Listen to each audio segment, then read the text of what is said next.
Shalom, selamat datang kembali dalam program Sekolah Sabat 5 Menit dari Gereja Masih Advent hari ke-7 Jemaat Menteng, Jakarta.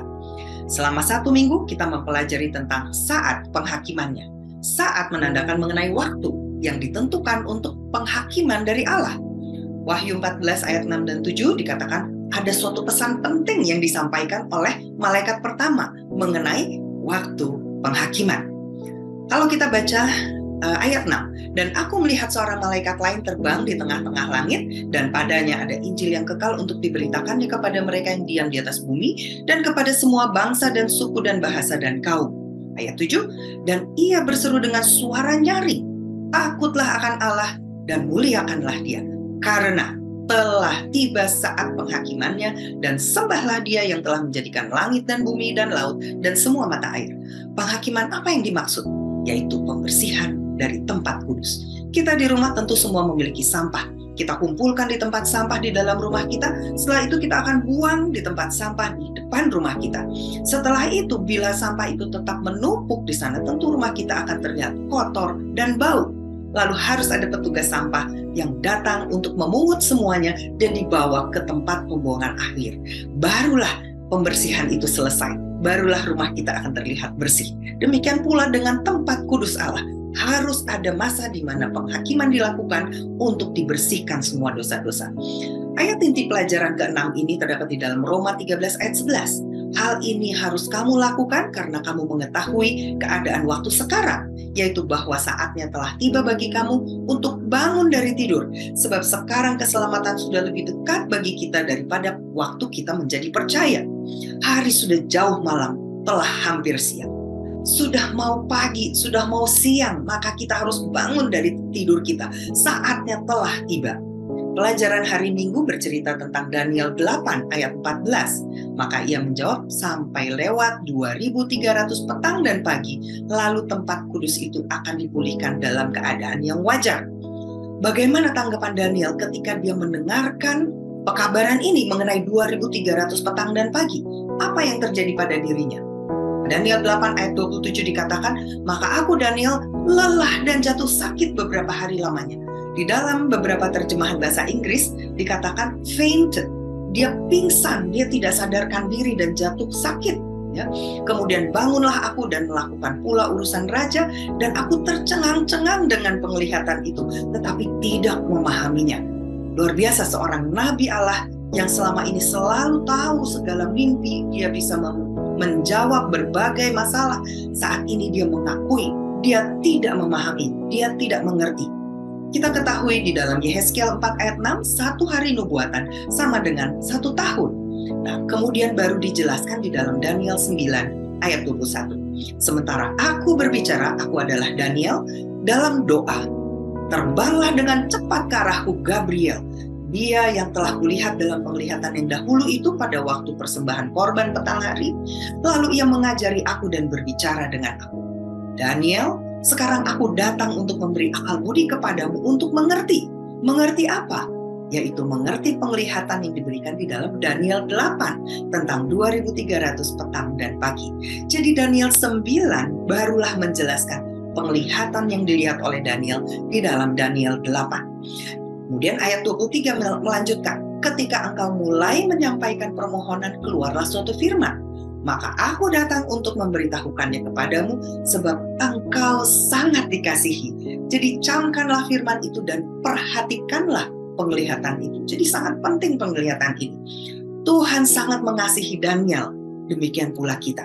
Kalau kita datang memohon petunjuk Tuhan di dalam doa dan puasa, Tuhan akan membukakan dan menjelaskan jalan apa yang harus kita tempuh. Kita menjadi mengerti. Yeremia 33 ayat 3 berkata, berserulah kepadaku, maka aku akan menjawab engkau dan akan memberitahukan kepadamu hal-hal yang besar dan yang tidak terpahami, yakni hal-hal yang tidak kau ketahui. Awalnya Daniel pun tidak mengerti tentang 2300 petang dan pagi, tetapi dijelaskan oleh malaikat. Nah, kalau kita melihat apa yang dimaksud dengan 2300 petang dan pagi, saya akan mencoba memperlihatkan gambar berikut ini. Dimulainya 2300 petang dan pagi adalah tahun 457 sebelum Masehi. pada saat Artasasta mengeluarkan dekret untuk membangun kembali Yerusalem. Setelah itu ada 7 kali 7 masa, yaitu selama 49 tahun, selesailah Yerusalem dibangun kembali. Setelah itu ada 62 kali 7 masa atau selama 434 tahun sampai pada tahun 27 Masehi, tarikh Masehi, yaitu pada saat Yesus dibaptiskan atau pada saat itu Yesus diurapi dan mulai melakukan pekerjaannya di dunia ini. Dan Yesus hidup dan melakukan pekerjaannya selama 3,5 tahun.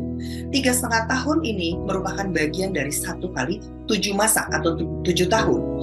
Pada saat tahun 31 Masehi, Yesus mati, disalibkan, menandakan bahwa upacara korban telah selesai. 3,5 tahun kemudian, datanglah suatu perintah dari Sanhedrin agar Stefanus dirajam dengan batu. Dan pada saat itulah bangsa Israel menolak perjanjian itu sebagai suatu bangsa. Dan saat itulah akhir dari masa 70 minggu atau 490 tahun. Inilah yang dijelaskan oleh malaikat Gabriel kepada Daniel di dalam Daniel 9. Lalu kalau kita lihat 2300 tahun, tentunya masih ada sisa 1810 tahun. Apa yang terjadi di masa itu? Yaitu bangsa, umat-umat Tuhan yang menurut kepada Tuhan mengalami berbagai macam kesulitan, kesusahan akibat binatang yang berikutnya, yaitu pemerintahan yang berikutnya yang merupakan pemerintahan Roma. Sehingga angka kalau kita tambahkan 490 tahun ditambah 1810 tahun, kita akan mendapatkan tahun 1844 tarikh Masehi. Apa yang terjadi pada saat itu? Saat itulah kita hidup di masa penghakimannya. Penghakimannya telah dimulai. Kita ingat di dalam Imamat 16 ayat 16, dengan demikian ia mengadakan pendamaian bagi tempat kudus itu karena segala kenajisan orang Israel dan karena segala pelanggaran mereka, apapun juga dosa mereka. Demikianlah harus diperbuatnya dengan kemah pertemuan yang tetap diam di antara mereka di tengah-tengah segala kenajisan mereka. Kemah pertemuan harus dibersihkan, harus disucikan. Oleh sebab itulah kita berada saat ini di masa penghakimannya. Apa yang terjadi setelah itu? Tidak dijelaskan. Ya, di dalam Daniel 9 hanya mencakup 490 tahun pertama dari periode 2300 tahun.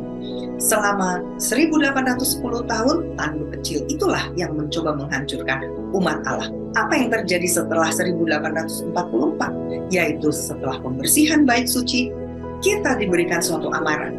Takutlah akan Allah dan muliakanlah Dia, karena telah tiba saat penghakimannya. Sembahlah Dia yang telah menjadikan langit dan bumi dan laut dan semua mata air. Apa yang harus kita lakukan? Bertobatlah dan memberitakan Injil. Kita saat ini berada di saat penghakimannya. Terima kasih telah bergabung dalam pelajaran Sekolah Sabat 5 Menit bersama Gereja Masih Advent hari ke-7 Jemaat Menteng. Sekolah Sabat yang bersahabat, bersemangat, semua terlibat, jangan terlambat. Tuhan memberkati.